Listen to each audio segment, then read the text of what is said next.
सुनो सैनिकों, गुजरात के अरबी समुद्र के किनारे मंदिर है, ढेर सारा खजाना है, सोने से भरा है वो मंदिर। चलो ईंट से ईंट बजा देते हैं, लूट लेते हैं वो मंदिर, तोड़ डालो सब, लूट लेते हैं सोमनाथ की जागीर।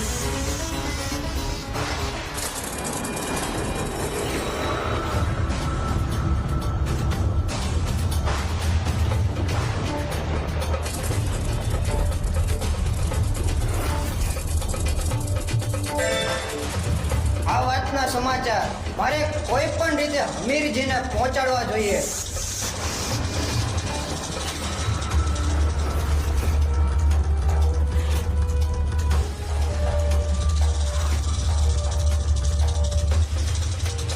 હમીરજી, દુશ્મનોની છાવણીમાંથી સમાચાર મળ્યા છે. તેઓ સોમનાથની જાગીર લૂંટવાની તૈયારી કરી રહ્યા છે. અરે એના બાપની જાગીર છે કઈ સોમનાથ? મારા મહાદેવના ધામ સામે કોઈ આંખું કાઢીને જોવે ને તો એની આંખું કાઢી લે આ અમીરસિંહ. આવા જો એમને સોમનાથના પાદરમાં તો એને જીવતો ગોમાનો ભંડારી દઉં ને તો હુંય ગંગા જળિયો ગોહિલ નહીં. જ્યાં સુધી આ અમીરના